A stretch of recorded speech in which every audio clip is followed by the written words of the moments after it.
우리나라에서 처음으로 니코틴을 이용해 살인을 저지른 혐의로 기소된 남녀에 대해 법원이 무기징역을 선고했습니다. 남편 죽인 혐의 인정하세요? 매연남과 공모하신 게 사실인가요? 어떤 이 그래? 네가 했냐? 남편한테 미안하지 않으세요? 저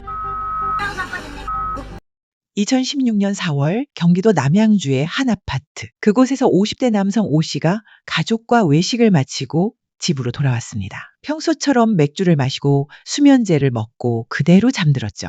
하지만 그날 밤 그는 다시는 눈을 뜨지 못했습니다. 부검 결과 그의 몸에선 수면제와 알코올 그리고 치사량의 니코틴이 검출됩니다. 여기서 이상한 점이 있었습니다. 피해자는 평생 담배를 피우지 않은 비흡연자였다는 겁니다. 그렇다면 그의 몸속에 어떻게 곧바로 사망에 이를 수 있는 치사량의 니코틴이 들어갔을까요? 사건의 의문은 아내 송 씨의 행동에서 더욱 짙어집니다. 남편이 숨을 거둔 직후 그녀가 가장 먼저 연락한 곳은 119가 아니라 상조회사였습니다. 상조회사 직원이 경찰에 먼저 신고해야 한다고 말하자 그제서야 경찰에 연락했죠. 더 놀라운 건 그 이후의 행적입니다. 사망 한 달 동안 그녀는 남편 명의의 예금을 해지하고 자동차 명의를 바꾸고 아파트를 매각하고 보험금을 청구했습니다. 마치 내가 범인이다라고 외치는 듯한 석연치 않은 움직임이 이어졌습니다. 남편의 죽음이 알려진 직후 아내 송 씨는 빈소조차 차리지 않았습니다. 직장 동료들에게조차 소식을 알리지 않았고 장례식도 사실상 열리지 않았습니다. 피해자의 시신은 4월 25일, 사망 사흘 만에 바로 화장됐습니다. 문제는 이 사실을 알게 된 직장 동료들이 화장 당일에야 부랴부랴 달려왔다는 겁니다. 하지만 이미 화장이 끝난 뒤였어요.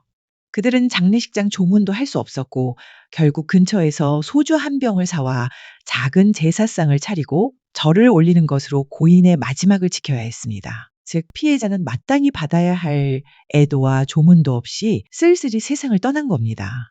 그런데 왜 이런 일이 가능했을까요? 피해자인 O 씨에게는 아내 송 씨를 제외한 직계가족이 없었습니다. 부모님은 오래전에 돌아가셨고 자식도 없었으며 형제도 없는 외동아들이었습니다. 멀리 떨어진 먼 친척 조카 한 명이 있긴 했지만 연락조차 거의 하지 않는 관계였습니다. 결국 남편의 죽음에 이의를 제기할 가족이 아무도 없었던 겁니다. 그 틈을 타 송 씨는 속전속결로 상속 절차를 밟습니다. 남편이 세상을 떠난 지 단 열흘 만인 5월 2일, 그녀는 이미 모든 재산을 상속받았습니다. 그 재산 규모는 약 10억 원. O 씨가 20년 넘게 짠돌이라는 별명까지 들으며 모아온 돈이었습니다. 송 씨는 이 재산을 어떻게 처리했을까요? 아파트 2채를 비롯해 갖고 있던 부동산들을 바로 매각해 현금으로 바꾸고 남편의 차량도 자기 앞으로 상속했습니다. 그리고는 남편의 유품과 쓰던 가구들까지 모두 처분해버렸습니다. 마치 이 집에 남편이 살았던 흔적을 지워버리려는 듯이 말이죠. 여기서 끝이 아닙니다. 5월 9일 그녀는 남편 O 씨 명의로 된 금융계좌를 해지해 약 2억 2천만 원을 챙겼고 5월 10일엔 남편의 직장에 찾아가 퇴직금 4,700만 원을 수령했습니다. 그리고 11일부터 13일까지는 남편 명의의 보험 계약을 전부 해지하고 환급금을 신청했습니다. 이 중 일부 보험금은 실제로 수령에 성공합니다. A보험사에서 약 1,788만 원, B보험사에서는 약 363만 원. 그러나 C보험사의 사망보험금 무려 5,700만 원은 수령에 실패합니다. 왜냐하면 보험사가 이미 경찰 수사가 진행 중이라는 사실을 알고 지급을 보류했기 때문입니다. 이 과정에서 결정적인 단서가 포착됩니다. 보험사와 회사의 보험금과 퇴직금을 청구하러 나타난 사람이 송 씨 혼자가 아니었다는 겁니다. 그녀와 함께 온 사람, 바로 40대 남성 황모 씨였습니다. 이때부터 경찰은 본격적으로 두 사람의 관계를 의심하기 시작했고 내연 관계가 밝혀지면서 사건의 실체가 드러나기 시작한 겁니다. 경찰은 그녀의 행적을 찾던 중 보험금을 청구하러 간 송 씨를 기다리는 황 씨의 존재를 찾게 되었습니다. 황 씨는 송 씨보다 1살 어린 46세 남성이었습니다. 두 사람은 마카오 여행에서 처음 만나 불륜 관계가 되었고 이후 주말 부부로 살던 송 씨는 남양주 아파트 외에 또 다른 아파트를 얻어 황 씨와 사실상 두 집 살림을 하고 있었습니다. 놀라운 건 피해자 오 씨와의 혼인신고조차 사건 2달 전 몰래 진행했다는 점입니다. 남편 오 씨는 혼인신고가 되었다는 사실도 모른 채 사망한 것이죠. 증인은 누구였을까요? 바로 내연남 황 씨였습니다.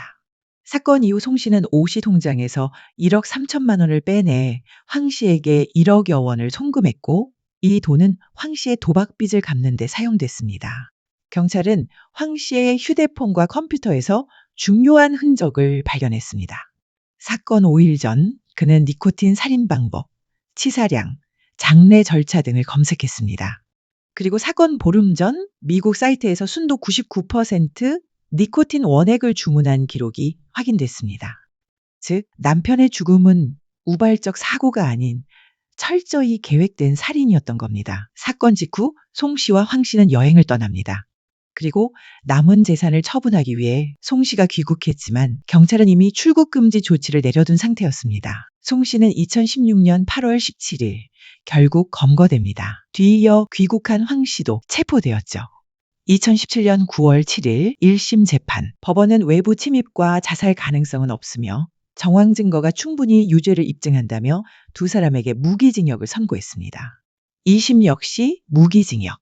대법원은 상고를 기각했고 결국 두 사람은 평생 교도소에서 살아가야 할 운명이 되었습니다. 2016년에 일어난 남양주 니코틴 살인 사건. 대한민국 최초로 니코틴을 범행 도구로 이용한 살인 사건을 다뤄보았습니다. 시청해 주셔서 감사합니다. 구독과 좋아요는 영상을 만드는 데 큰 힘이 됩니다.